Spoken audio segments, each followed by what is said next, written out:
One of my favorite lessons I learned was from a monk who said to me one day, I said to him, like, what do you think happiness is? And he said, I don't even talk about happiness. I think we're using the wrong word. He said, I look for peace. He said, I look for peace and contentment. And he said, sometimes in your life, just pause for a moment and ask yourself, how many of the things you have now were the things that you wished for a decade ago?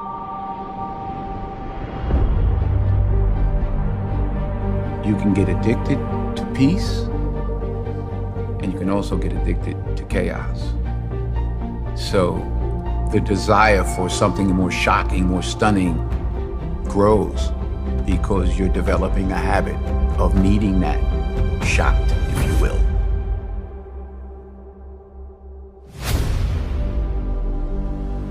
Happiness is peace, it's not pleasure, right? And everybody thinks happiness is trying to get as much pleasure as you can get. There is nothing more agitating to your mind than extreme pleasure. Right? It's like peace. And it's like you just come into that beautiful state of needlessness where you realize you really don't need nothing. Peace is not when everything is rosy and happy and sunny around you and you're peaceful. That's right. No. Peace is when in the midst of a storm, I mean, think about a storm on an ocean. The storm is swirling all around you, but right there in the middle of that storm, there is an eye. And the eye of the storm is a center of calm in the midst of chaos that is swirling all around. That's what peace looks like. The most important decision you can make above any on the face of the earth is deciding that no matter what happens in your life, no matter what happens, you're going to live in a beautiful state. For me, I was more miserable trying to make everyone else happy than I am now with everyone else unhappy with me. I think coming to terms with the idea that I could be absolutely rejected by everyone I know, but like me, I was more okay with that because the alternative was I didn't want to live anymore. I know one thing for sure, and that's if you want peace in your life, then you have to learn to be okay with being misunderstood. Stop fighting to be seen, heard, or approved of by those who are incapable or simply uninterested in seeing your perspective. People can only meet you and understand you as deeply as they've met and understand themselves. The more you try to change their level of perception, the more peace that you give up. So simply, learn to let it be. I have come to the place in my life where when I meet somebody and they don't like me, and you can tell, I don't care. And when I meet somebody that you know, they're like, they really like me, it's like, okay, but it doesn't carry much weight either. Because I'm going to be leaving. I'm going to be leaving, you know, we're not staying. I like me. And it's enough.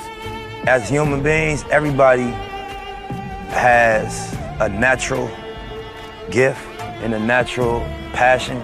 But then you go outside and you get influenced and you feel pressure from what's going on outside.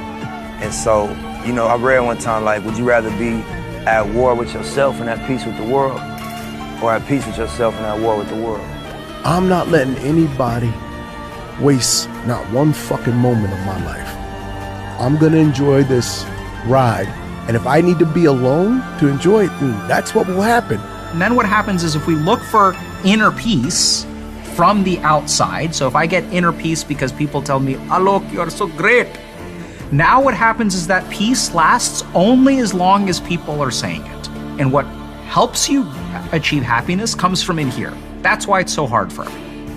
You want more peace in your life? You will be infinitely more peaceful when you decide not to waste any more time arguing with people who don't understand you. Be okay with being misunderstood, because people can only understand from their level of perception.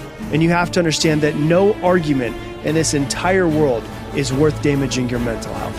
I can't fight everywhere. I can't fight at work and fight at home and lay in my bed and fight with myself. I can't fight everybody at the same time. You're fighting with your mama, you're fighting with your daddy, you're fighting with your wife, you're fighting with your husband, you're fighting with the dog, you're fighting with the cat. And then when you finally get by yourself, you're fighting with yourself. You got to stay connected to your peace, even when there's no provision. Connected to your peace, even when it feels like they're out to get you. I got to stay in peace. Protect your peace at all costs. Your peace is going to be what helps you to understand which relationships, which connections are important. If you don't have peace, you can't move forward. Sometimes you got to be ambitious about rest, about nurturing your soul and your heart. You know, they say that the only way to treat being overwhelmed is to do absolutely nothing. It's in those spaces that you